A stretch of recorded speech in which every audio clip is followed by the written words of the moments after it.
Right now an exciting new perspective on addiction is emerging. Johann Harri, author of Chasing the Scream, recently captured widespread public interest with his TED Talk Everything You Know About Addiction is Wrong, where he concluded with this powerful statement: "The opposite of addiction is not sobriety. The opposite of addiction is connection." Johann Harri. These sentiments are augmented by a growing number of experts, including addiction specialist Drive Gabor Mate, who cites emotional loss and trauma as the core of addiction. Compare this emotional loss to Johann Harri's idea about lack of connection and it is clear they're talking about a similar emotional condition.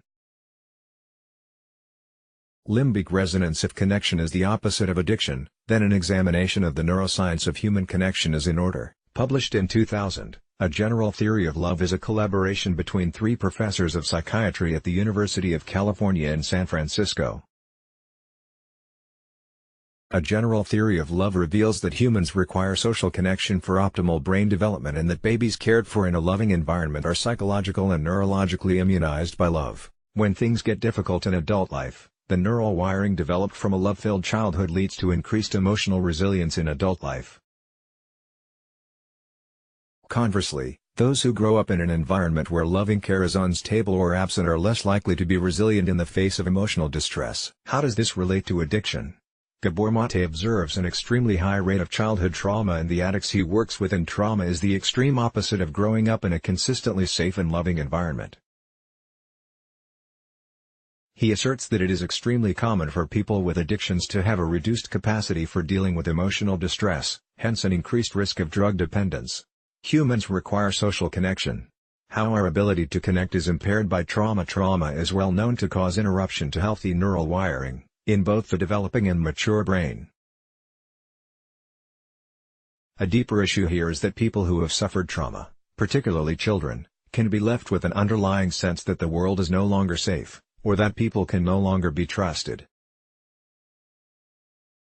This erosion, or complete destruction, of a sense of trust, that our family, community, and society will keep us safe, results in isolation, leading to the very lack of connection Johann Harri suggests is the opposite of addiction. People who use drugs compulsively do so to avoid the pain of past trauma and to replace the absence of connection in their life. Social solutions to addiction. The solution to the problem of addiction on a societal level is both simple and fairly easy to implement. If a person is born into a life that is lacking in love and support on a family level, or if due to some other trauma they have become isolated and suffer from addiction, there must be a cultural response to make sure that person knows that they are valued by their society, even if they don't feel valued by their family. Portugal has demonstrated this with a 50% drop in addiction thanks to programs that are specifically designed to recreate connections between the addict and their community. Personal solutions to addiction. Ask not why the addiction, but why the pain. Gabor Mate. Recreating bonds is essential in the long term, but human connection is crucial in the immediate task of clearing trauma.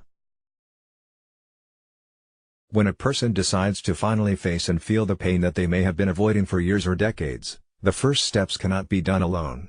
You have to be with that pain, but you have to have support. Gabor Mate. Johann Harri, Everything You Think You Know About Addiction is Wrong.